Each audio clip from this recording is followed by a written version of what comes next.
Hello everybody, this is DarkSun9. If you like this video or found it useful, please hit that like button. If you don't want to miss out on our future content, hit the subscribe button. And as always, you can catch us on Twitch every Friday night at 9 p.m. Eastern Time for our live show. Now let's get into the episode. Hello and welcome to 3Ds and the Unknown podcast, and I'm Delph, here with Dark Hello. and Drunk. Hello. For today's episode, we'll be following up where we left off on the Skinwalker Ranch. For now, we'll be giving you a quick recap of the last episode. If you don't know about Skinwalker Ranch, it is a property comprised of up to 512 acres and sits just southeast of Bauer, Utah. And well, ladies and gentlemen, it is haunted, or at least that's what people will tell you.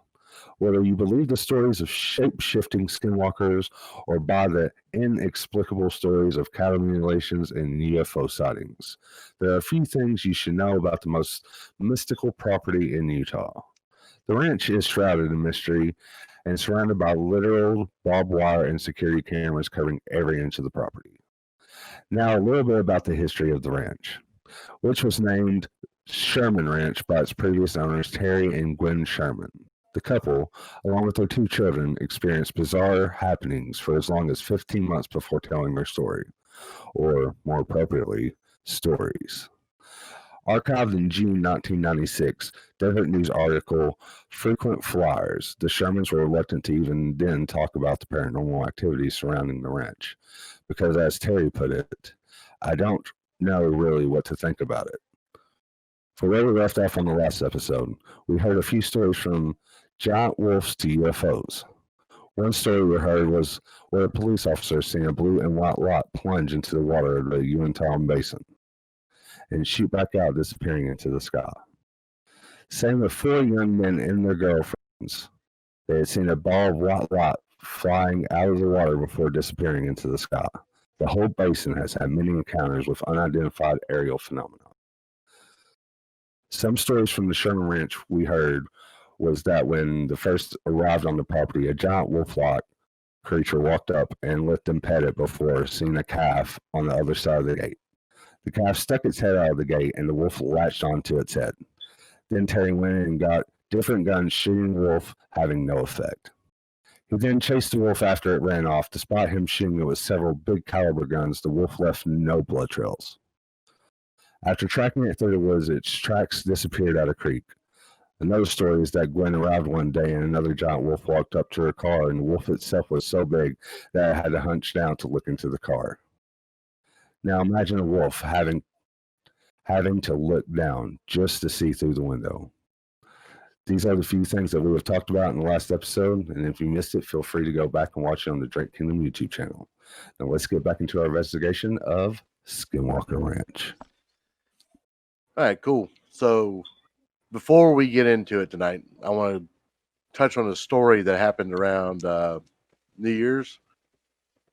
So in recent news, there was possibly 2 UFOs spotted over Leeward, Oahu, Hawaii on New Year's Eve. And this is according to Hawaii News Now, and it's at hawaiisnewsnow.com. You can actually find the story. The first object was blue in color, where one of the witnesses said they followed it for 3 miles before it disappeared into the ocean.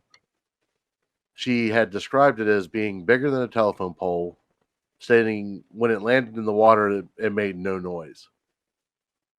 She then notified the police and spotted a second white object in the sky, which they followed until it disappeared behind a near mountain.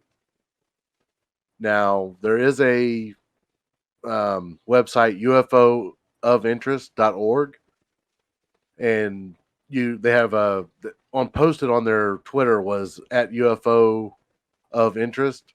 It was like, oh, it's an LED kite, and they're trying to show how the characteristics of the flight of the kite was, but it's not really LED kite. Yeah, an LED kite.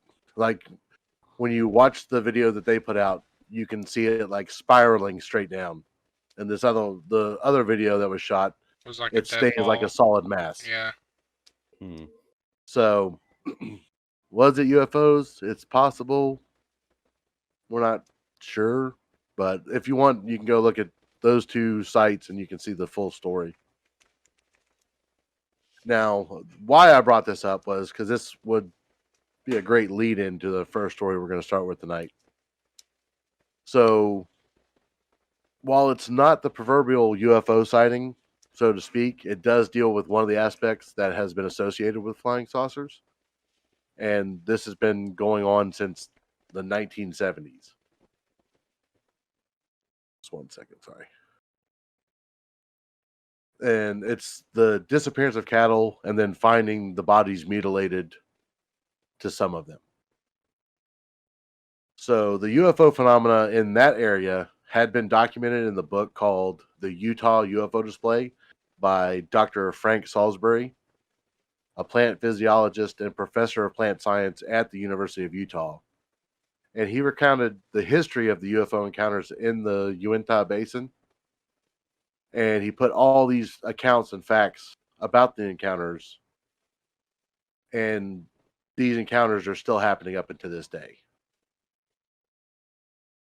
So we're seeing that from the 70s till now. I think in the Uinta Basin it started in the 1950s. They started having UFO accounts, Right. which was right after Roswell in 47. Right. So UFO fever had hit. But like I said, there's still accounts of UFOs and cattle mutilations to this day up in the Utah Basin. Right. But our story going in with the Sherman Ranch is going to take us back to the winter of 1994 through 1995, late winter, early spring. And a heavy snowstorm hit the area. Terry wanted to move all of his herd closer to make it easier to keep track of them. Well, he was unable to locate one of his breeding heifers and began searching in the almost foot of snow when he rounded a small group of trees and noted fresh tracks and began tracking the animal as it weaved through the dense thicket of trees. He noticed the spacing between the tracks increased, which indicated the animal had begun to run. Now, the other weird thing that he noticed was that the animal's tracks were the only thing in the area that could be seen. There were no signs of any predators that would have been stalking it, no tracks leading behind the animal, like in a chase. So as he followed the tracks, it led him into a clearing. The clearing was about 50 yards in diameter, and the tracks just abruptly stopped, and no trace of the animal could be found. Now, this was the first time he had animals disappearing, but it wouldn't be the last. Over the coming months, another 4 animals would disappear, and in the spring of 95, when it finally stopped snowing, the rain just started hammering the ranch, them spring showers, baby. And Terry and his oldest were out, moving cattle around, and they came across a heifer that was stuck in a canal. Well, they were chasing a calf, found a heifer down in a canal.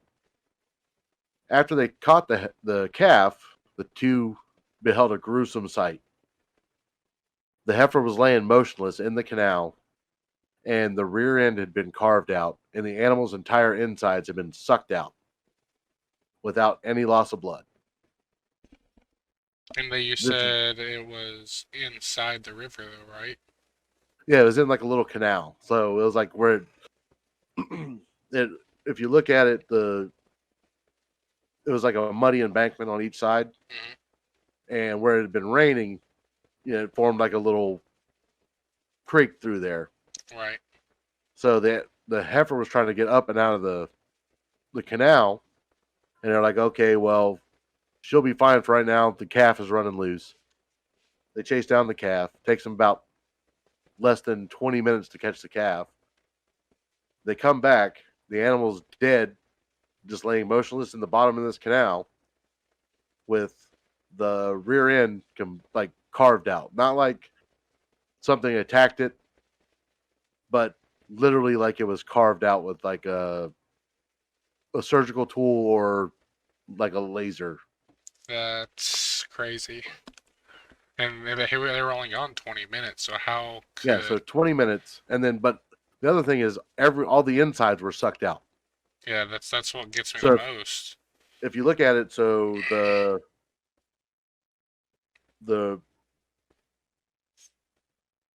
rear end where it had been carved out, there was like a clean cut and then like a circular hole, and then everything was like sucked out through that hole without a drop of blood spilled anywhere.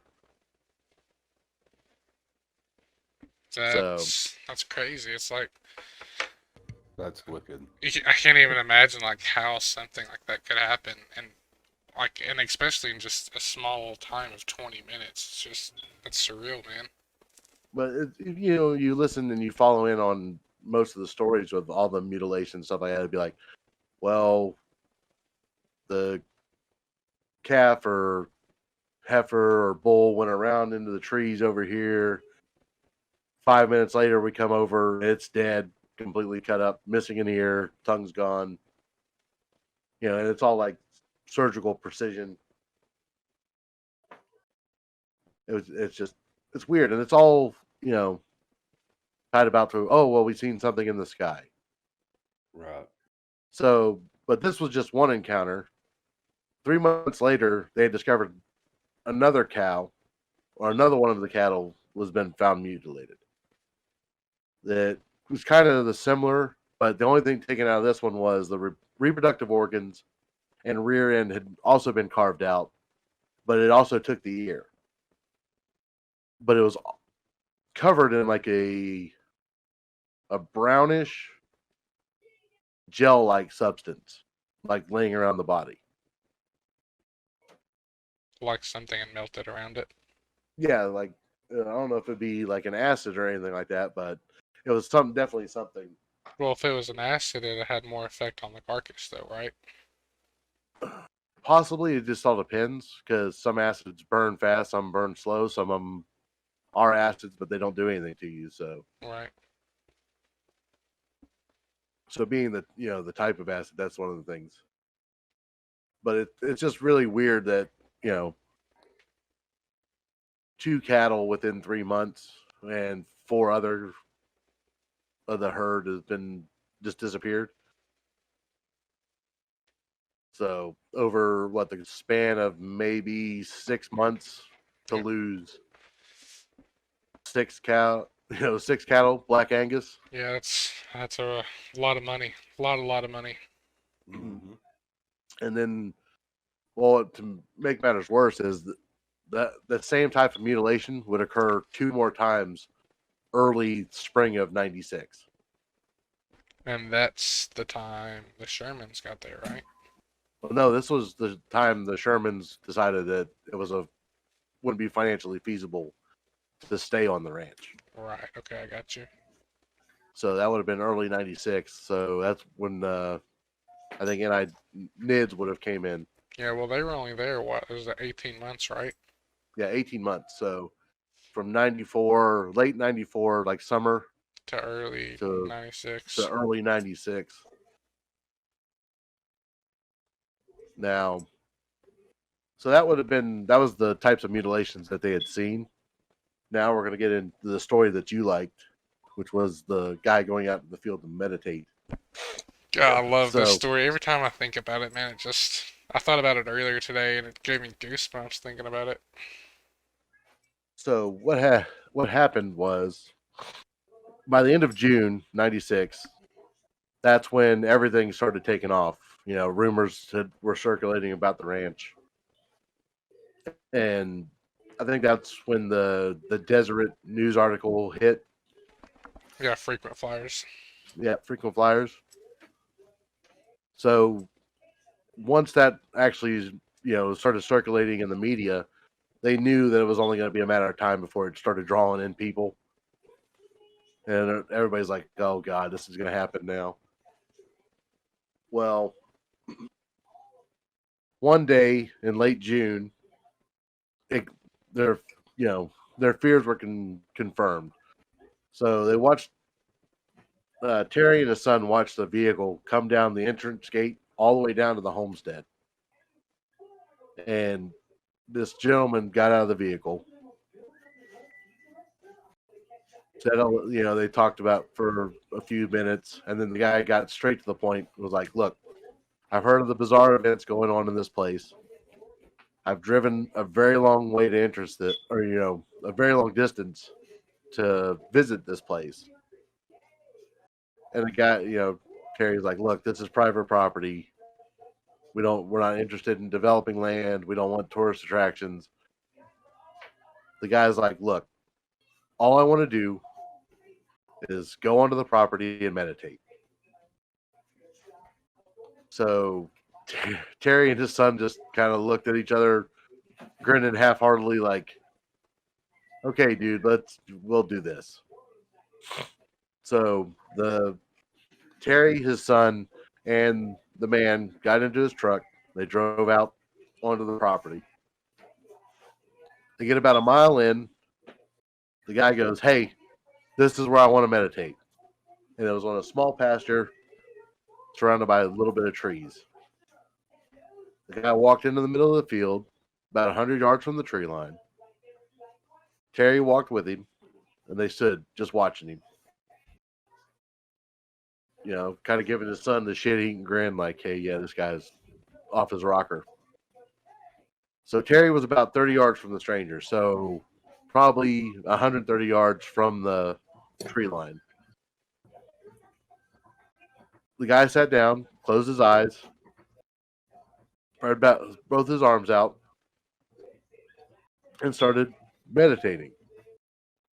Well, the silence reigned through the late afternoon. You could see the sunlight coming down through the trees, backlit sunset. The guy was still standing, in the middle of the pasture, his eyes closed, his arms raised, T-posing. And in the distance, Terry heard the chime of a cowbell. It startled him because none of his animals had cowbells on. And the sound was coming from inside the trees. And then he heard it again, but it was closer. At that time, I guess the stranger heard it. His son made he gestured toward the tree line, like, "Hey, what is that?" When Terry looked, he could see a faint blur moving through the trees. It was moving very quickly from tree to tree. They couldn't make out the shape. All they could tell you was that it was big. So it could be Bigfoot, it could be Lizard Man, could have been a Dog Man. But no, it was just moving fast from tree to tree. It was just something big. They watched it carefully, and as it went from tree to tree, it was circling the guy. Like it was moving back and forth along the tree line. And then it broke from the tree line and moved straight toward the guy meditating in the middle of the field. So Terry was blinking. He was like, it was just moving at him in a blur. And then they couldn't even see it anymore. Like it was hidden right in the middle of the heat distortion coming off the ground. And then it was covering more ground going toward the guy. It was like it stopped for a second and you get the shimmer from the heat rising. Right. And then it took off toward the guy right in the middle of the field. So it was making a beeline. And the guy Terry was about to yell out to the guy, but it was too late. The thing was huge, standing. I mean, it literally stood over the top of this guy. And it was just a few inches away from him. And it let out like a deep-throated roar that echoed all the way through the ranch. And it was described as being like half bear, half lion. The guy who was meditating literally jumped back a few feet, fell down on the ground, began screaming. And, he's crawling around trying to figure out what's going on.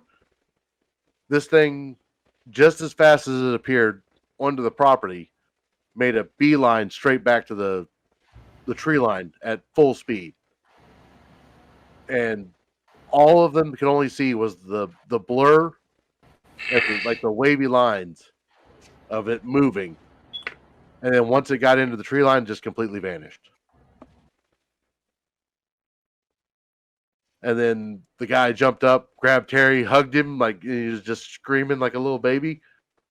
And then the guy was out of his mind, in fear. And they kind of just, let's go. Yeah. The guy just babbled for all the way back to his car. I mean, dude probably lost his sanity from it. Probably. You can only imagine. Like a literal,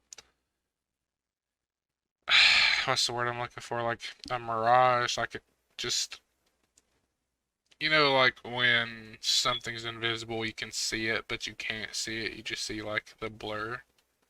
Yeah, it was like, they described it like the heat rising. Yeah. So that whole mirage, like shimmer effect. Yeah, could you like imagine having that inches from you and then hearing that? It's just, But yeah, just the straight up. yeah, and it's just like coming out of thin air, like there's nothing there. Just blows my mind, man. It's crazy. Because you're gonna feel that too. Like yeah, it's gonna be loud, but you're gonna feel that in your chest. Yeah, it You know probably what I mean? punched. It probably felt like a punch to the gut. Like, That's how I would imagine it. I imagine like, I feel like that would rattle your chest, like your rib cage, chest, and all. Like you would feel that. That would like. see, I picture it as like how I picture it is a T-Rex just coming up and just doing its roar. That's how I picture it sounding. Just inches like from the you. Jurassic Park T-Rex. Yeah. It's just like, I don't know. I don't know what the hell I'd do. It's like the Predator coming up. To be honest, man, I'd I pull would have Herman. bolted. I would have bolted, and I wouldn't have stopped. Like honestly, because like you got to think your body, your mind probably go like just shoot straight into that survival state, and you're just I'd be Well, gone, like bro. fight or I'd be flight gone. probably hits so hard it like Right. it But that stun poor locks guy's your probably just body. went straight to Well, catatonic. yeah, that's like, another thing. Yeah, it probably like you stuns you. have You can't even move. everybody talks about fight or flight, but there's also freeze too. Yeah, like yeah. it probably like I would like to say I'd probably run or like stand there, but Right. in reality I'd probably freeze up and just not be able to Yeah. move, not be able to speak, just be frozen in fear. Yeah. I'm so frozen. I'm scared. Yeah. But I mean, it's I don't know what the hell I would actually do. To be honest with you, I'd probably run. Yeah, I'd like to say I would, but honestly, I don't know, man. You know how I get scared. I get scared pretty easy, so Yeah, we know. I'd have shit myself. Oh no, I sharded a little bit.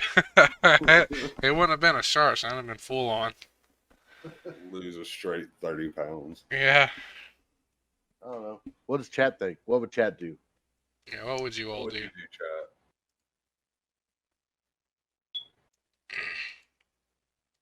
Smack, scream, run. Smack, scream, Smack, run. Scream, Yeah. run. I don't have to be faster than the thing that's chasing me. I just got to be faster than you. Yeah, smack it down. Kick it in the kneecap and run.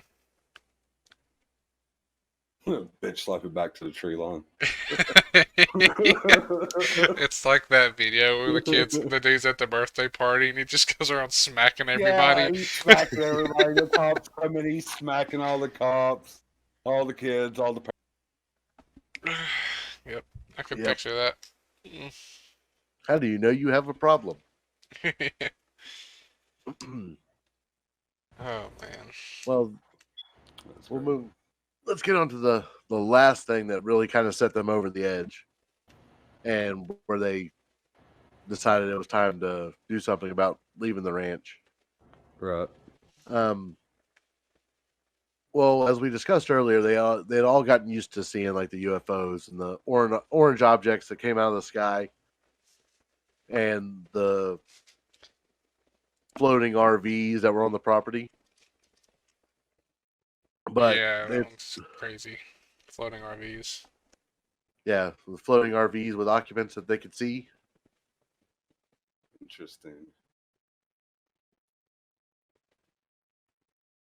Now, are these like full physical objects? Like the RV and stuff. Well, you said about like craft and visible occupant, right?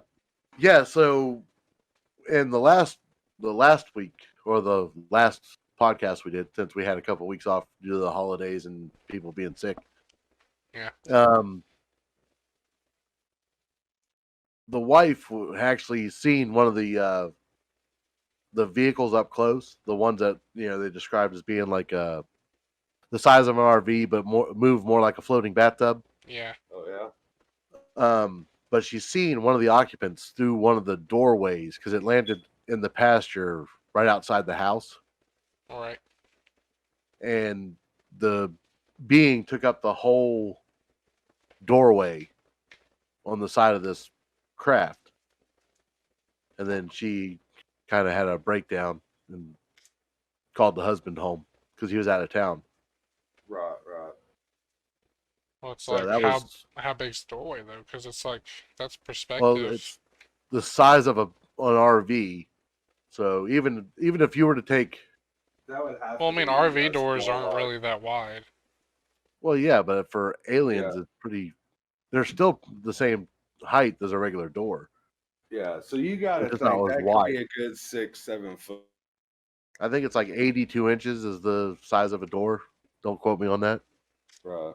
But I'm wanting to See. say that's what it is. Give me a second. I'll look. See, my mind went straight to Jabba the Hutt. Why does it go to Jabba the Hutt? I don't know, man. That makes no sense. It went to like taking up the whole doorway. My mind went to Jabba the Hutt standing in the dang door. That's literally what my mind went to.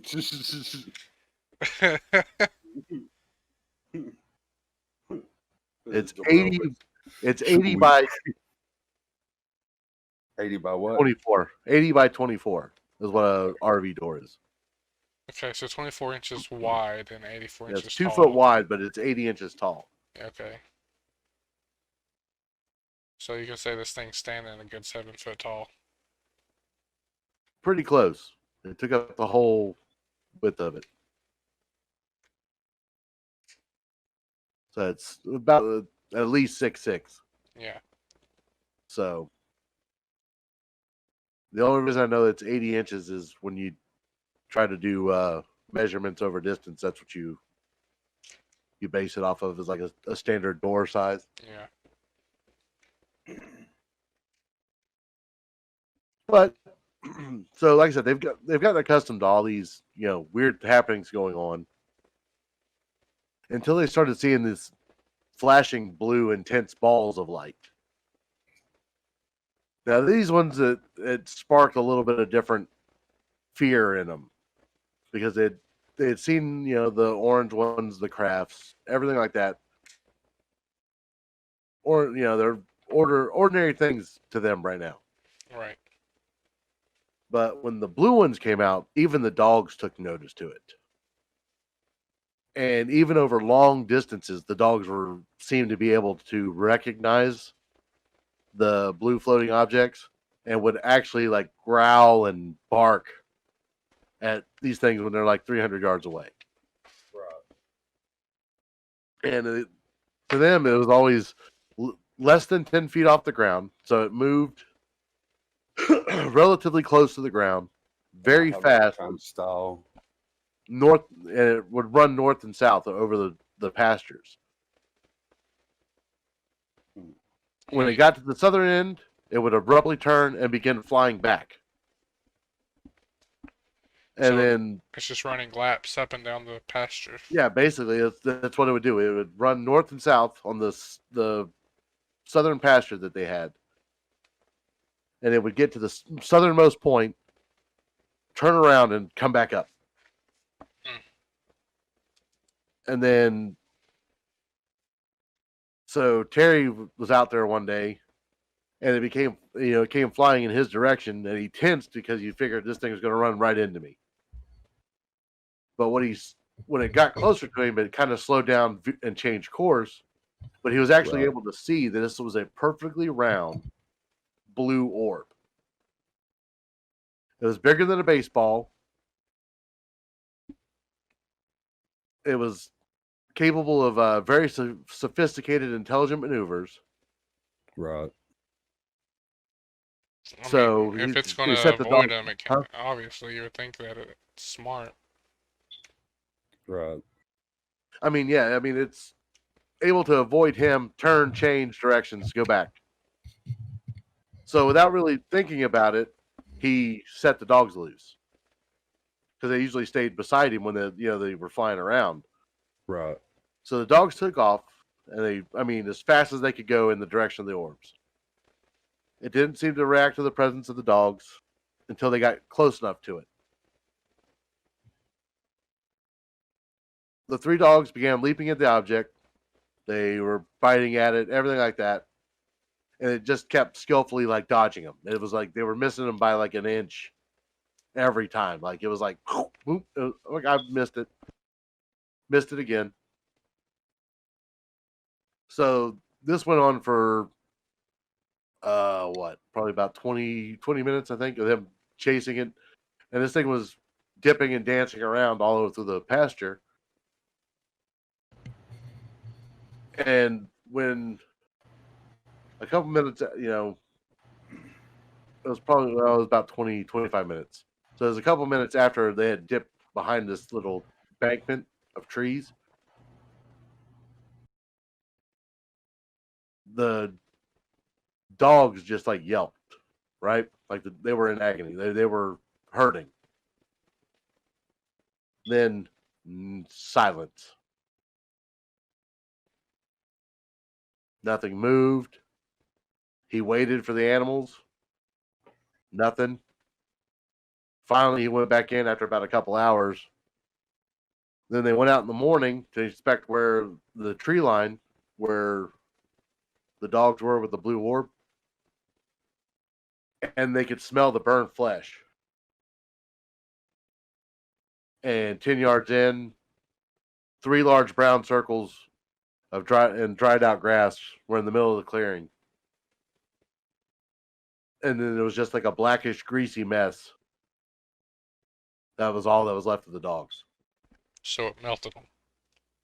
Basically, just freaking. But they had so he had 3 rings, and it had incinerated the dogs, and then dried and shriveled all the vegetation, and three large circles around the. What was the condition of the soil? Was that ever made clear or evident? They didn't. I don't think they took soil samples. That's interesting. Because to me, that sounds like a type of tech. Yeah, like intense heat. Not even fire, but like a heat beam or something. But yeah, it was enough to basically melt the dogs into a pile of goo. My question is, though, it's like, after he heard the dogs yelp and then it got silent, why did he not go look then? Because it happened in the middle of the night. Oh, at night. Okay. Yeah, that's how he could tell that it was, the bright blue, perfectly sphere orb. Right, that makes sense. And then, so he went home, and then they went out in the morning, first thing in the morning. So, yeah, it was kind of horrible. That's not something I want to do. But at that time, right after that, the family decided enough was enough. And they ended up selling the house. Well, started to sell the house. And then the National Institute for Discovery Science came in. You know, going back to the dogs, that sounds awfully similar to the cow at the very beginning. With the The brown goo mutilated cow? around it. Yeah. Oh yeah, the brown goo around it. Yeah. Oh, with the genitals and the rear of the cow being missing. Yeah, it Mhm. got dissected, yeah. Right. But the goo, like the That whole is goo situation. like, yeah, that is a trigger man because it's like, is that like what's left of it, or is that like a byproduct of what's happened, kind of thing? That I don't know. Well, if So it's like an intense, let's say my theory is it's obviously not a fire. It's not shooting fire. Because you described it as dried and shriveled up, not burnt. yeah, But the dogs were obviously melted, like they were under some intense heat. yeah, Like a UV light, for example. An oh, that's intense possible. UV light drying stuff out. Yeah, but I don't know if it would burn the ring around it though. Well, Yeah. if it's focused, maybe. You know, Yeah. like a magnifying glass in the sun. Well, yeah, that's true. That could be a possibility. But it's hard to say. Yeah. Just ideas. It's just ideas. I went there. I didn't see it. I don't know. But I mean, it was a good. It's a good theory. Yeah.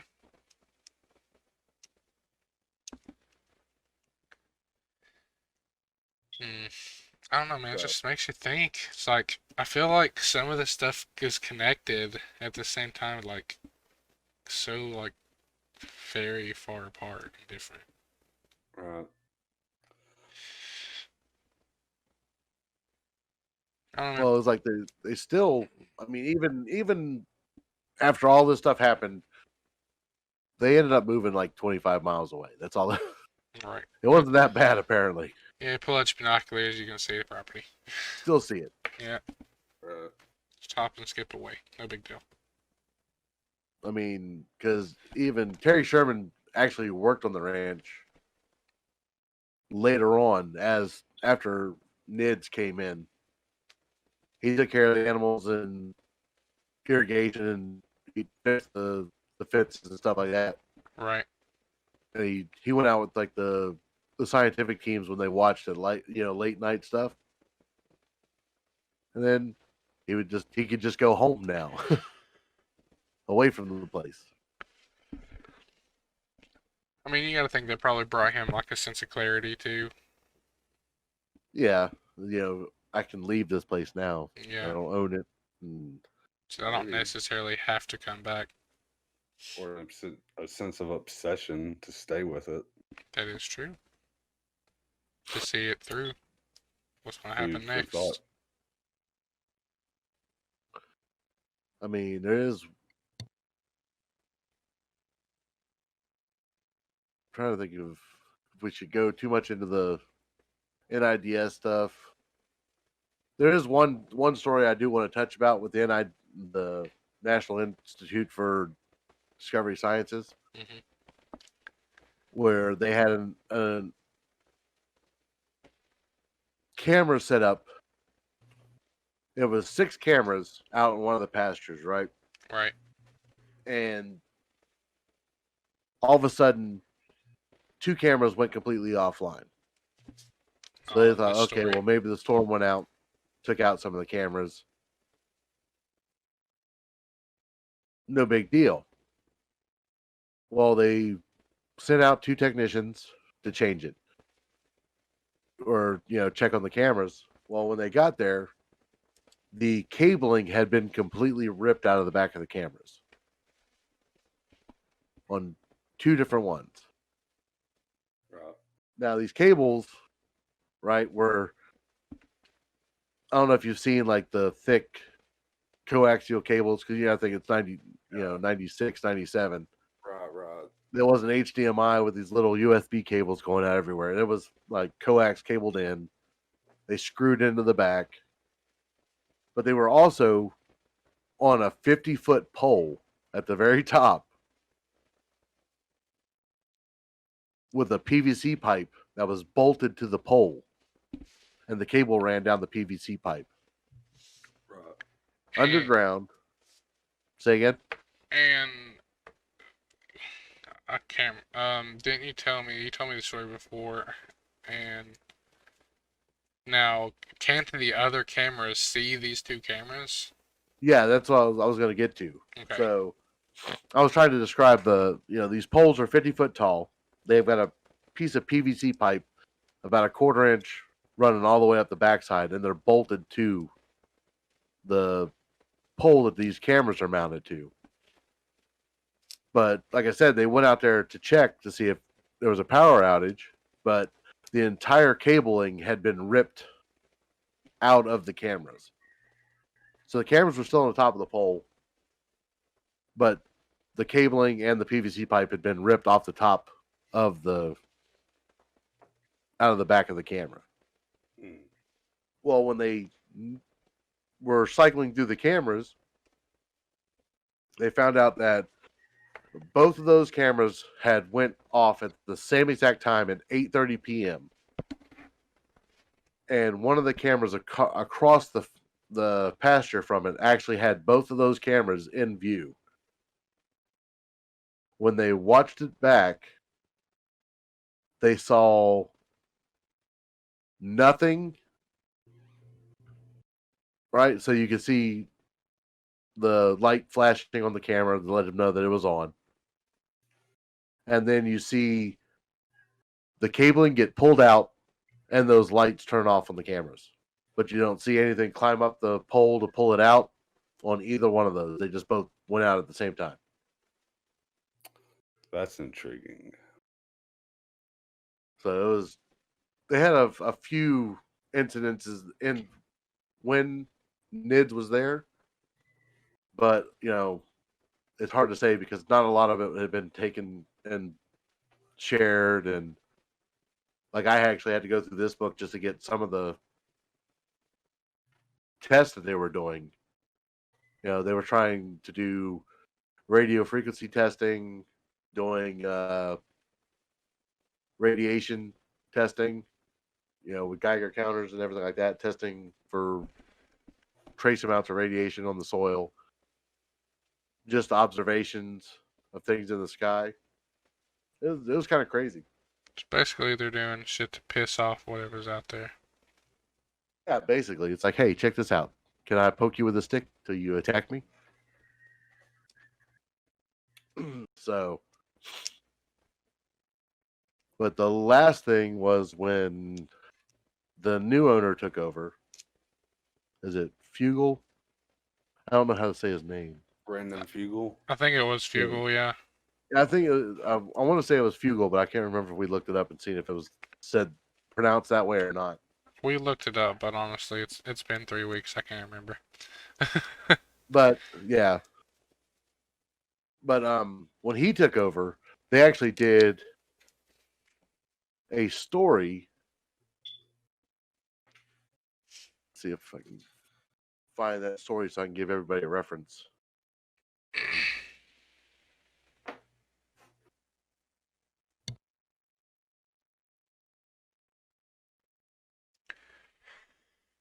Oh man.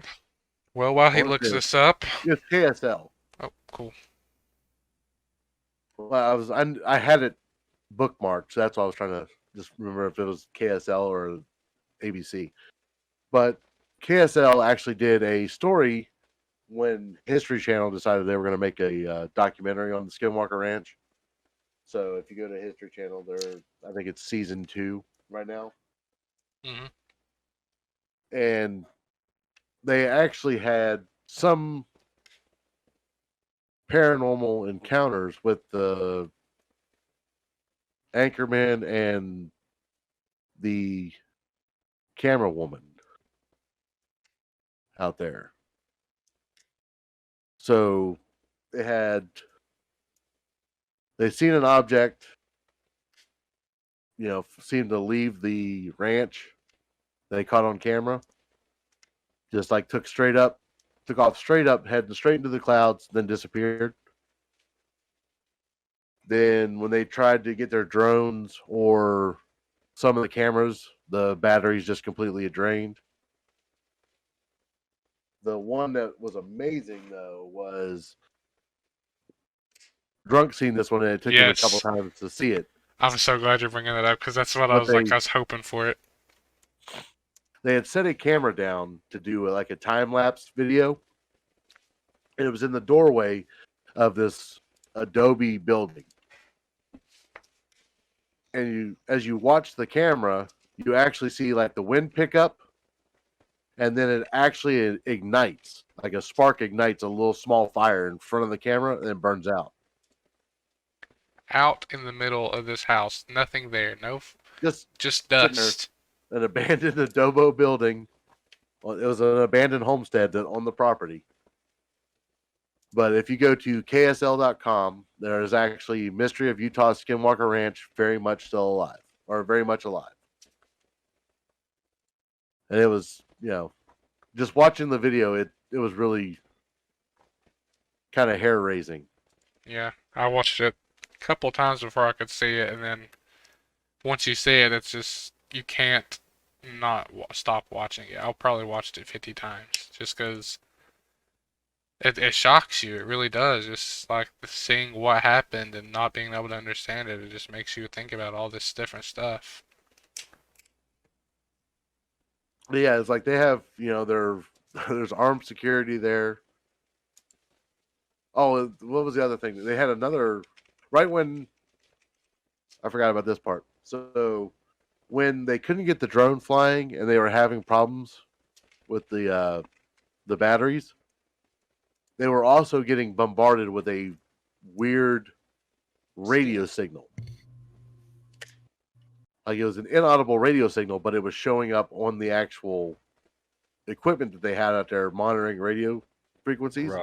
Right. And they're trying to figure out if those radio frequencies were causing the calibration failures between the drone and its control pad. Right. Sounds like sabotage. So that actually happened. See, that they makes actually got it all on tape. So like I always think about that as like an EMP, like in like a just a dang, what's the word I'm looking for? Just Well, it's not exactly a pulse. It would be a straight up signal, right? yeah, so I'm like, maybe there's just like this area that has like so much pull, like electric field, that it saps the life out of all these electronics. Well, it's like you got to think those. When you use a remote control, it's all it is. It's a radio frequency. Yeah. So basically, what was going on? It wasn't so much like an electromagnetic pulse, but it was just a flooding of radio signals that were just making everything not connect. So it was kind of like a jammer, if you want to think of it that way. Right. Like you hear like the spy movies and sci-fi. We're gonna jam this, and that's all you're really doing is you're just flooding the broad spectrum of radio frequencies with frequencies to block other signals from coming in. It's like when you press the remote for a garage door opener, you can actually tell with a RF scanner what range that remote control works at, and you can mimic the remote control by just sending that pulse of radio frequency. So it's kind of weird though. It was just that they would start trying to fly a drone and then it would just get flooded with radio signals. It's kind of weird.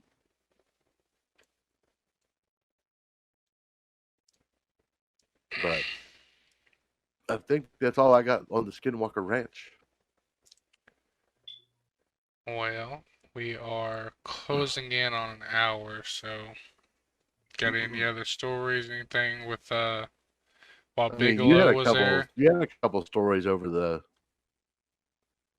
holidays that you'd heard. Yeah. From your relative. You would like to enlighten the audience on that? Yeah, sorry, I had a cough right as you said that, so I had to mute my You're mic. fine. Yeah. That being said, um, my dad's girlfriend, I pretty much call her my stepmom. She was telling me when I went up to visit them for Christmas, stay there. She was talking about. Well, let me start this. She herself is really big into cryptid, like paranormal stuff, just like we are, 100%. Except she's more into witches and stuff. Okay. But that being besides the point, she's a firm believer in all this stuff, and she's had her fair share of experiences.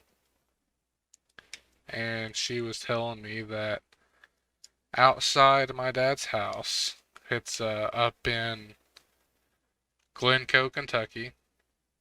If y'all know where that's at, it's BFE, nothing there. Like I get probably 1 bar of cell service if I'm lucky. And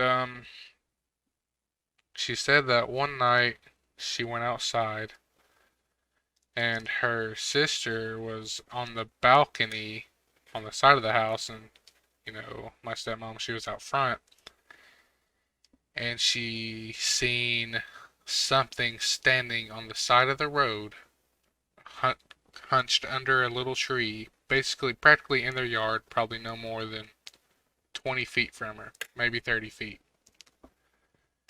She said all she could see was eyes and a white figure. And the way it was sitting there, standing there, she told her sister to keep her eye on this thing because we couldn't tell what it is, so she can back away, because she's so close to it and it's just staring her down. And so she's trying to back away to get back in the house. Anyway, so she creeps backward ever so slowly. When she finally gets in the house, she's still looking at this thing sitting there watching them. And she said its eyes were huge. It had really big eyes, and what comes to my mind, and her mind, because she told me what she believes she saw, was a rake. And the way she described it and all the pictures I've seen of them were supposed pictures, the way she describes it just looks just like a rake. And while I was up there, before she even told me the story, because I was there 3 days before she came back from her parents' house, I slept on the couch on the living room, and right outside the window, about 40 feet, is where she said she saw it. And the whole time I was there, at night, I could just feel something. I was uneasy the whole time. Didn't know what, I didn't think anything of it. I didn't see anything, obviously, but then again, I didn't get up and look. But every time I went to lay down at night, I had this real uneasy feeling about stuff. And she came home 3 days later, and she told me that's what she's seen. And just hearing it made the hairs on the back of my neck stand up. Because, sometimes I'd step outside out the front door on the porch and smoke. It's like, I didn't, but I'm kind of glad I didn't, because just the uneasy, unsettling feeling I got from just laying on the couch, feeling that outside that window, just kind of, I'm at a loss for words, man. It's like I didn't really think about it too much The until, chill bumps up and down your spine. yeah, it's like that was actually there. That was there. Yeah, It could still be there. it could still be there, yeah, because, on the other side of his house, across the road, is train tracks and woods. And the nearest town's probably, and when I say town, I mean they got half a stoplight that's not even a stoplight and $1 store, and that's it. No gas stations, nothing. They got a $1 store. And that's actually about 10 miles from his house. And then an actual decent town is probably 30, 40 miles from there. So it's literally nothing there. Sticks. And it's That crazy. happened. Yeah. Then Yeah, there's one more story she was telling me about. This one was a long time ago, but the rake one, it was actually pretty recent. It was probably a couple of months before I showed up. You know, about Octoberish. yeah, about then. Octoberish. And anyways, this story she told me was years ago before she met my dad. She was living with her husband at the time. She said that they were sitting in the room and she was talking to him. It's like, you know, I really want to go outside. And she heard him say, do it, I bet you won't. She said, all right, bet, you know, obviously. And so she crawled out the window for some odd reason. I don't know why the window, but she said that was what she done. She walked through the yard, and at the edge of the yard was a tree line. So she got to the tree line, and you know, I'm gonna pull up a picture because I can't describe it. But you know, Okay. like the bottom of like a pine tree, Yeah. not like the bottom, but where the leaves start to go away and it's just trunk. So about Yeah. like So you about 6 foot up. about 6, 7 feet up. Where can I find a picture of it? Maybe not a pine tree, but a tree, kind of like this, I guess. But not a pine tree. Well, yeah, it might have been a pine tree. I don't know. But you see how like, oh, nice ads. Nope. Ads, huh? Anyways, the bottom of the trees, about 6, 7 feet up, she said that she saw a wolf face standing there. Solid white head, wolf head. 7 feet up off the ground. Minimum, you know. Yeah. Looking at her, probably 10 feet away.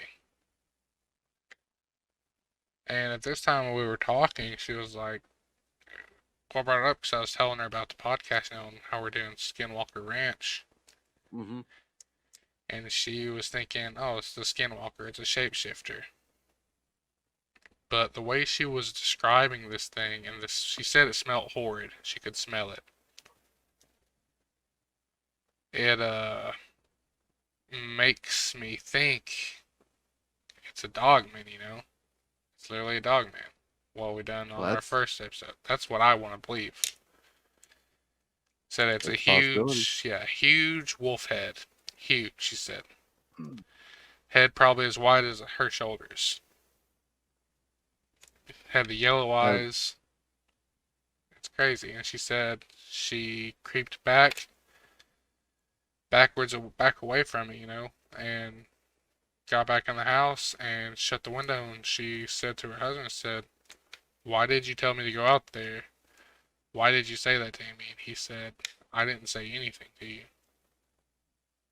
He didn't tell her to go outside. What told her? What did she hear, you know? Some telepathy going on. Yeah. Come outside and see me. Yeah, come out, you know. So that's just some stuff that got shared with me over Christmas vacation. Yeah, and it makes you kind of wonder about things, man. I'm glad I've not seen anything like that. At the same time, it's like I really want to. I want to see it, but I don't want to see it at the same time. If I see it, I want to see it from a good, safe distance. Couple miles? Yeah. Where I don't feel threatened. I get that, but also once you see something, you can't unsee it. Right. Once you are aware of it, you are thusly aware. Yeah. Like, it's like you said, you never know what's going to be lurking around the corners. It's like when we talked about the Dogman episode. Things can be hiding in plain sight in your backyard, under a house, under a bridge, in the middle of your city, big city. Something could be lurking there, and you can't see it because it's very well hidden, but it's there. Sewer gators.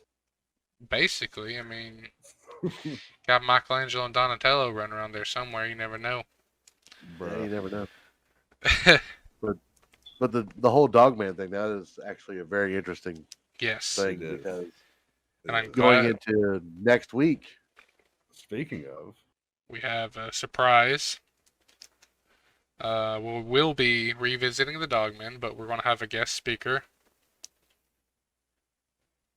Should we say who it is, or just let it be a surprise, or no, I feel as if we should inform. we should? I think it should be informed as Okay. well. Yeah. Well, we have been talking with Jody Cook from the founder of North American Dogman Project. We've been in touch with him, and he has agreed to come into our show this coming Friday, so the 22nd, 9 p.m. Be coming in, and he'll be doing an interview with us, and we want to talk to him about, well, anything Dogman related. Like, I'm so curious on like all the stuff he has seen, done. I have a many 'Cause questions. they go out and actually do like investigations Yeah, they in do the field. hunts. Yeah, it's like you can go to their website and they have pictures, like evidence stuff that they've actually gathered themselves out doing their investigations. Let me pull that up. Actually, I want to pull that up. Everybody in chat, if they plan on coming by next weekend or next Friday, Yep. we may be able to take questions. I don't know if we'll have time to field questions through chat. That being said, if you do have any questions that want to be asked, you can message me on here. You can message us on Twitter, Discord. You can even email us. Whatever questions. 3DsAndTheUnknown at Gmail. Yep. And like I said, you got questions, feel free. We can ask them for you. And I got a ton of questions myself. But like I said, they got their own evidence of stuff, pictures of their own stuff, their own investigations. Stuff that they have found.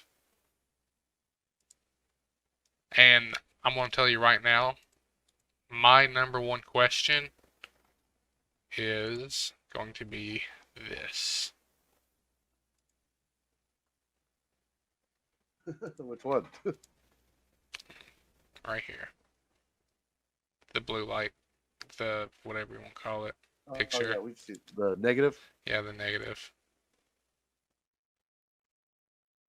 I have Jody so Cook, many. the founder of the North American Dogman Project, is going to be on the podcast next week for an interview. Yep. Founder Jody Cook.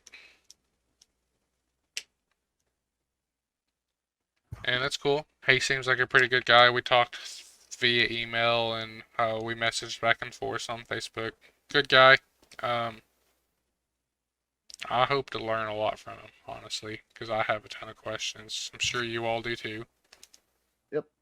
And this is everybody's chance to join us and actually doing our first Q&A. Yeah, that's going to be awesome. I look forward to it. Anyways, that being said, anybody got any questions about Skinwalker Ranch?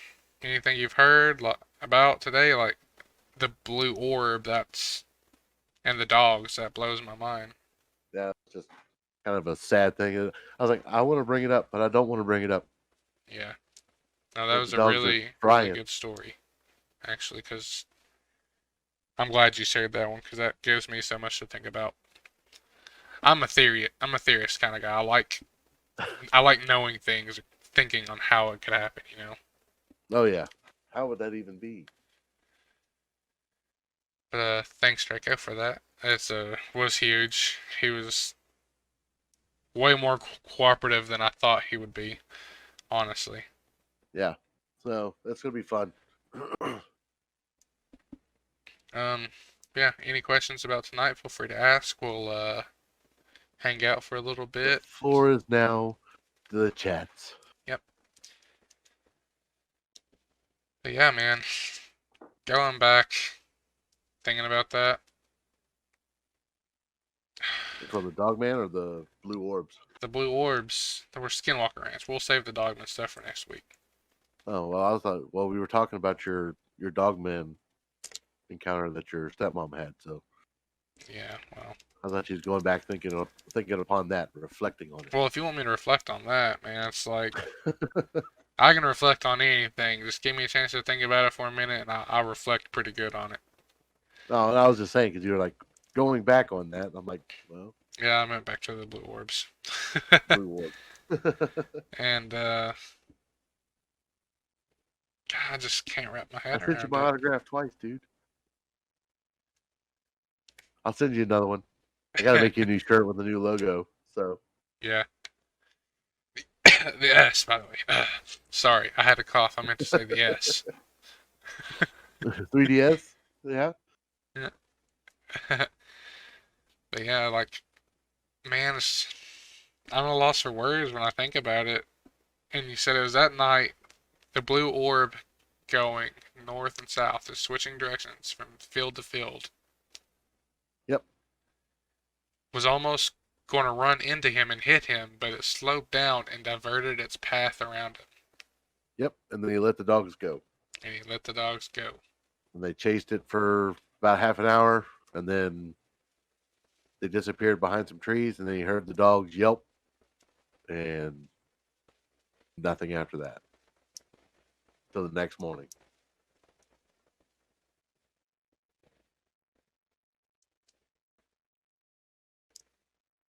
Well, once COVID done, we'll sign your body. Yeah. Man,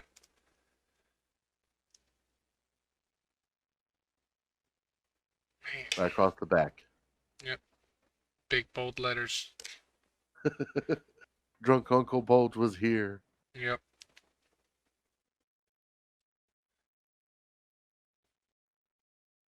He said, sign my baby. Oh, I mean, I'd rather sign your body. I don't want to sign the baby. I like the baby.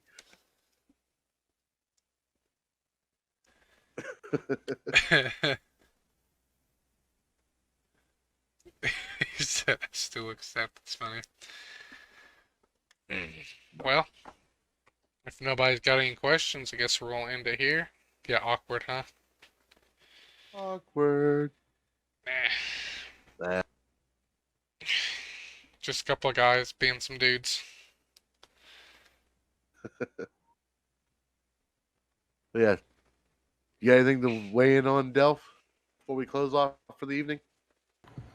Nope. I think we pretty much. Yeah. Yep. I guess that's it. Cut out like his mic. Alright, well, I appreciate you all being here. It means a lot. Like I said, if you all have any questions that you would want us to ask Jody, feel free to let us know, because I want to be our werewolves hairy in human form. I mean, Some of them are. I'm pretty dang hairy, and I'm not a werewolf. I'm pretty sure my brother is a werewolf. He's got no hair on his head, but it migrated to his body. Yeah, I've been there. Been there, bub. No hair, don't care. Hairy body, don't care. Yeah, like I said, feel free to message us. 3DsAndTheUnknown, gmail.com. You can look us up on Twitter. 3DsATU. Yep, 3DsATU. And got our Discord. What experience put him on the path he's on? You know what? That's a good question. I'm gonna write that down right now.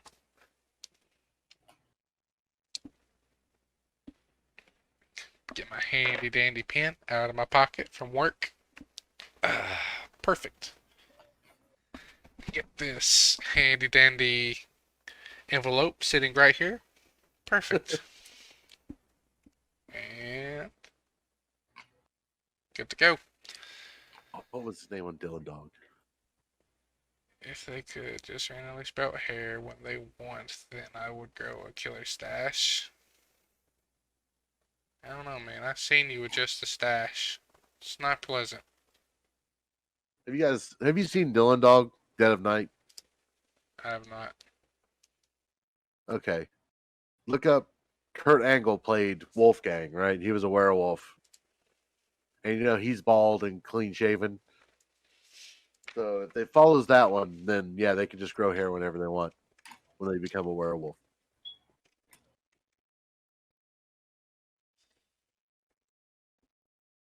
Interesting. I googled them and a bunch of puppies popped up. Wolfgang or Kurt Angle. Dylan Dog. I think Drunk actually wrote down the question because I'm thinking the questions for next week's show. Yeah, I wrote down the question. Pretty sure that one was for Jody because, I mean, if you're asking for my experience, it put me on the path. I have some, like, paranormal stuff that I've, like, witnessed, but I wouldn't necessarily say it affected me towards this. Now, I've not seen any cryptids or cryptoids personally, but paranormal stuff, I've had a few experiences. I could have the wifey come on here and tell you all about some of our experiences. Yeah, I don't know, man, because some of the stories you told me I didn't like. Not for, like, that it was bad. I didn't like it because I'm a scaredy cat. And, last time we talked about it, it was like 3 a.m. and I had to pull my feet off the floor and into my chair. Oh, it's okay. Hold on a second. Let me go get her real quick. It's still 3Ds at that point because it's Dark Sun Wifey. Yep. Give me a second. It's the 4Ds now.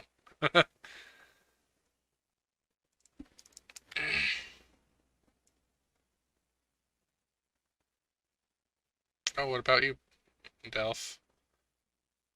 What put you on the path that you're on? What experience put you on the path that you're on for, like, this podcast? I have had no experience. I just have a insatiable curiosity that is ever needing to be quenched. You know what? I think that's my answer too.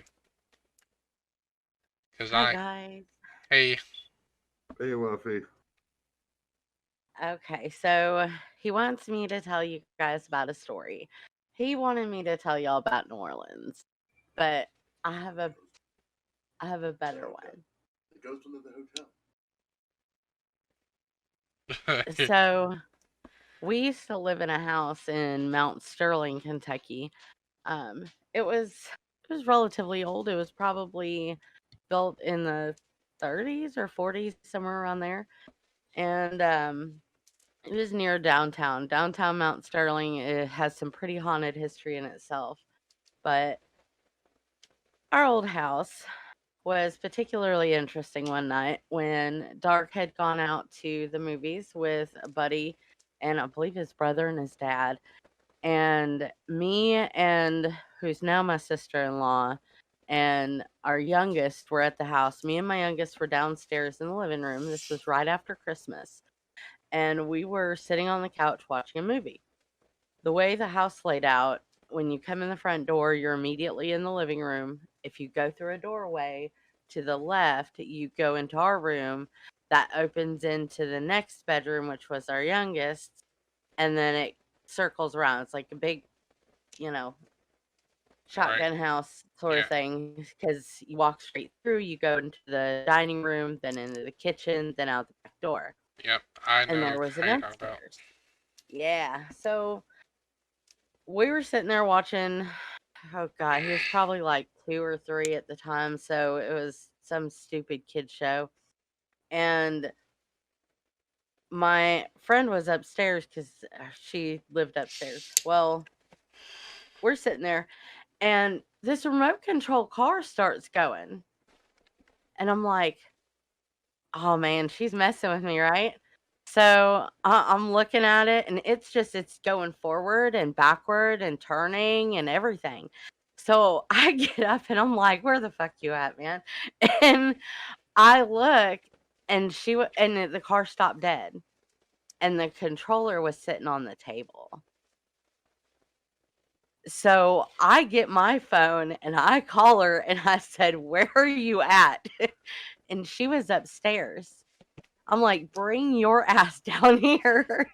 And as she was coming through the doorway, just come into the dining room where the car was at, where I was standing at, my youngest was still sitting on the couch. And the car starts going again and hauls ass straight through and hits the front door, backs up, turns around, comes right at us. Scared the ever living shit out of me. And the control was still on the table. Still on the table. There's a story for you. Can you tell me? This might be a different one. Never mind. He told me a story last time we talked about it, about kids that wasn't there. Kids that wasn't there. That I don't remember which one. So seriously, I've been having experiences since I was a kid. So hell, me and my sister both did. So there's all kinds of stories at my mother-in-law's house. When you're there, especially at night, you'll hear somebody like holler out your name, and nobody is talking. Oh, dude, I've had that shit happen to me. Happens all the time. But as a kid, like Yeah. I remember one just. You remember one? Yeah, like I was a kid and I was up out of a dead sleep, hearing somebody call my name. Like wicked. I wouldn't say I've necessarily had anyone call my name, but do you like ever like see something out the corner of your eye and then it's just gone? It's not All really the there. time. Yeah. Or well, I just had one happen Please. recently, like over Christmas break, back at my dad's house, and you know, they told me stories of how the house is haunted. The kids don't go downstairs by themselves or sleep downstairs because there's a ghost there that messes with them and tries to talk to them. As in, the youngest one, her name's Bella, she's 9, said that the man downstairs keeps hollering at her to get her to come downstairs with them. And there's nobody there. Because they're all upstairs. You know, my dad, the stepmom are all upstairs. Anyways, it was super early in the morning. It was probably like 6 a.m. in the morning. I So get that up. shit happens. Yeah, I got up to go downstairs because everyone's down there eating breakfast because they get up super early because his work schedule's like mine now. Yeah, Draco City sees figures in his preview all the time. Yeah, all the time, man. I feel it. And anyways, at 6 a.m. I go downstairs because they're down in the kitchen eating, about to eat, you know, talking. And what happens is whenever you go down the stairs turn 90-degree angle for the last 2 steps. And then about 3 steps off of that into the hallway, there's a door, like the kids' room on the left. Right, and then right across from it's the bathroom on the right. I take about 5 steps, so I walk past the room, but at the corner of my eye, because you know I have a habit of glancing into rooms when you walk by it. Just I have it, you glance into places. When I glanced in there, I seen a tall shadow figure standing in the middle of the room, and you know I was walking, I glanced and kept going, and it registered to me that what I had seen, so I stopped and went back and looked, and there was nothing there. But when I glanced in it as I was passing, there was something standing there. I will fight that with everything in me. There was something there. But out the corner of your eye, I see the shit all the time. Especially at my I've had old house. I've had quite a few of them at the house we're living at right now. There's been times where, like, especially when I go and get in the shower and stuff, and it's really weird because that, like, in itself creeps me out. Because half the time I think it's dark, just coming in to fuck with me, just to like scare me. Because he'll do that, and I'll go and I'll look, and like he's not right there. The dog's not right there. Dog's laying down or somewhere, not even in the room. And like something pushes on, not moves, but pushes on the shower curtain. It's kind of weird. I know what you're talking about, and I hate when that happens. Because I'll be showering sometimes late at night, or like super early in the morning, because I get up at 4 a.m. for work. And I'll be in there showering, and the curtain like literally moves in a whole foot and a half and touches me, and it freaks me out every time. Well, this is like, so not to get too much detail or nothing. I'm like shaving my legs or whatever. Like I feel something press on my hip, my other hip, where I have one leg up, Right? my other side behind me, something presses there. Like it's not just light like the shower curtain touches. No, it's pressing. It's weird. Yeah, that's super creepy. It is. And then about like shadow figures, they're like the corner of your eye, like my old house, about two houses ago. The way my bed would face the door, but it's like offset a little bit, and my TV was next to the door because it was a super small room. It was ridiculous. And I'd be sitting there playing video games late at night because I'd get off work at midnight and get home about 12:45, you know. So I'd be playing games and I'd have my door open, and out the corner of my eye while I'm playing games, I could see stuff walk by my door and disappear in the hallway. Like I would probably see something every other night, at least. It's kind of crazy. Could just be mine playing tricks. Could be shadow people. Who knows? I think a good medium would tell you that spirits are all around all the time. Yeah, I'm a firm believer in spirits. 100%. I've had some crazy stories. So, I'm not going to get into all of them tonight because we're up on the hour and a half mark. So, if you got another I'll bring story, Dark back. well, if you got another story, feel free to share. If not, you can bring him back. Hold on just a second. Okay.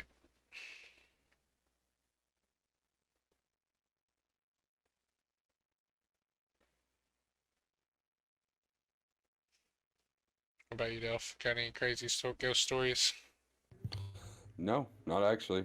I've not had a sighting, ever experienced anything No weird paranormal feelings? when it comes to that. I've seen like different things in the sky, like pertaining to like UFOs, and I've seen shit like that. Alright, why don't you give us But an as example? far as like hauntings, Well, actually, I had a video, but I couldn't. I don't know if I can fucking retrieve it or not because it's on a past phone. I was coming home from work one day, right? I was working at Bushland. mhm.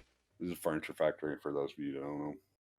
And I was on my way home, driving down home, and I hear two big military jets, like, and these are not like just like F-16s or anything like that. I mean, these are like cargo planes, right? Right. Flying low. And I thought at the time it was weird. So I grabbed my phone and start recording. And I'm just recording and shit. And, you know, I figure I'd show a couple of people and whatever. I get home, you know, I'm changing clothes. I'm getting, you know, settled in from getting off work and shit. And I watched the video. And I watched the video back, and I swear to God, you couldn't see it. like I couldn't see it in person, but there is actually a ball of light in the video following these planes, blipping in and out, and then it's gone Yeah. in a different direction. It's literally 3:30 afternoon. So it's You midday. see, yeah. I could see like I wasn't being blinded by the sun. I could see, and like I didn't see anything. But on the video, limping in and out. Yeah, which it's not that very uncommon to see the transport like helicopters fly through there. Because whenever I These come were down to actual cargo planes. actual planes. Big old military jumbo. Okay, yeah. So maybe that pretty uncommon. Two that are flying low profile, one right after the other. Wonder why that would be. Mm-hmm. What about you, Dark? You were Air Force, and here's right? the thing, though. Huh? They took off to the west and then turned right back around and headed east. Say again? So did you hear his story? Yeah, but you said something about Air Force, and I was like, I don't know what you're talking about. Like you would know why they'd be flying like low profile that close together, wouldn't you? Like close to the ground. No, any reason? I wasn't in the Air Force, so Well, I mean, I was in the Army. yeah, you had a lot to It do could with it be- though. I mean, there could be multitudes of reasons. There could have been. But like, They could have been bringing troops into a base. They could have been. but there's no base that close to No, there's not. Highway 65, Where at? 63 in Harrogate, Tennessee, Mhm. down the valley. Where I live. Northeast Tennessee. Yeah. Is there a National Guard outpost there? There's National There Guard. is, but nothing for like a hangar, like for Well, yeah, aircraft or anything like that. No. Well, they'll still do. They can still do like drops of equipment Right. Well, there's or not people who. there's Go not ahead. one that close to that area though. Then the closest one would be, I know they have the National Guard in Middlesboro, and they have Artemis They have one in Tazewell, but it's in like Tazewell. Humvees and like trucks and shit. Yeah, well, Tazewell's not down 63. Yeah. Also, they don't have a place to fucking store any aircraft, let alone aircraft of that size. Well, he said it could be like doing a drop or something. Right. But also, that was that wasn't the thing. That's what initially got me to record the video was the planes. They're flying low and slow. Low and slow. And they was heading west, and like I was filming them. I like passed up my house and stuff because it's just so Yeah. filming it, and I turned it back around, and they just dipped east, bro, and gone. And Yeah, I'm like, it all that's depends a on little you. weird. Like, I didn't think it was like super high strange thought. But later when I went over it and I saw like the ball of light like blimping in and out, I was like, It could have been, like I said, with them flying. It's hard to say because sometimes they got to do different maneuvers. I know they got like flight hours and everything that they got to do. Right. So Which it's is another hard to thing. say. Is I remember my father used to talk about how just kind of this area in the mountains, like pilots just to kind of test their skill would fly around the mountains and shit. So kind of as like an old school proving grounds kind of thing. Yeah, but I don't think they'd be doing it with like a C-130 or a Right. C-17 or anything like that. But it is strange. It is very strange. But as far as what they were flying, why they were flying like that, it's just all up to their command. Their brass could have been like, "Hey, this is what we want you to do today. This is what you're going to do."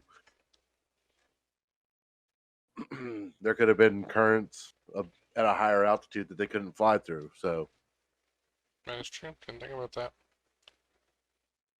because we are in the mountains. Yep. Well, That is the mountains through that area. All it is mountains. So So it's hard. It's very hard to say.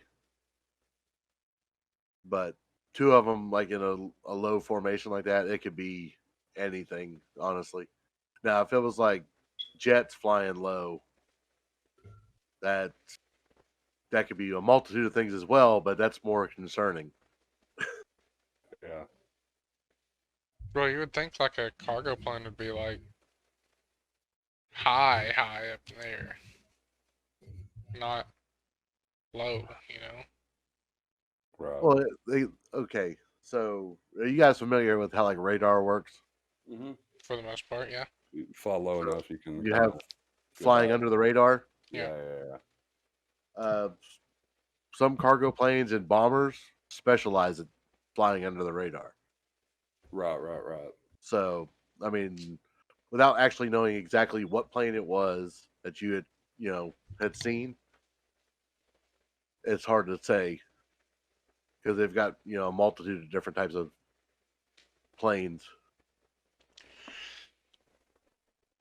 I mean, it could have looked like a cargo plane to you. Could have been a B-2, Right. which is a bomber, and those fly low and slow.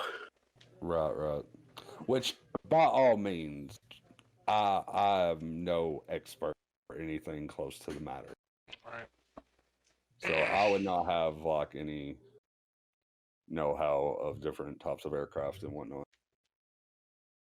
Yeah, I only know little bits and pieces, stuff that was passed on to me Right. because my dad he was in the Air Force, so Right. and stuff I've watched on the History Channel. Same. It's about where my So- knowledge goes. Is History Channel. I do know the A-10 is the one of the best close air support aircraft in the world. Yep, that's a fact. It's got a titanium bathtub. I've always loved like watching the videos of the A-10. Just bzz, rocked. The I A-10 love. laps and burst. Yeah, literally bzz, done. Nothing's left. So I heard you guys are telling ghost stories. Yeah, That's in 2 weeks or something, right? We're gonna cover ghosts. we've not really decided yet. I don't know. I think we should do ghost stories then. I like ghost stuff. Alright, well, we have hit our time limit for today's episode. There at the end, we just kind of went all over the place, but it was a filler. Hey, it wasn't really a filler. It was more everybody was having fun. Yep. And Which it'll discussions happen. were brought up. It's like what we want, anyways. You know, we like being more casual. Yeah. Again, thank y'all for coming. Next Friday, the 22nd, this month, this year, Put a pin in it. special guest, going back to revisiting the Dogman. I'm so excited for this. Can't stress that enough. I'm super excited. I am very excited. Anyways, any questions, anything you want to ask, Turks and Wifey? I got your question wrote down, ready to go. Anybody else, feel free to email us, Twitter us, tweet us, whatever you want to call it. So Twitter us. Twitter us. And something else. What did I forget? Email, Twitter, right? Email, Twitter, Discord. Discord. Yep. Send us the pigeon. Yep. I would take a pigeon. I would We honestly. will take care of your pigeons if you're willing to go to. I'll feed it and By bathe all that means. pigeon. It will be accepted wholehearted. Oh, you're fine, Toxic. Toxic. Since you're back, I want to tell you quick recap of what I just said. Toxic. Next week we're going back to the Dogman, the 22nd this month. We're going back and revisiting the Dogman subject because we were having the founder of North American Dogman Project come in and talk with us, and we're going to interview him. So be ready for that. I'm excited. Everyone's excited.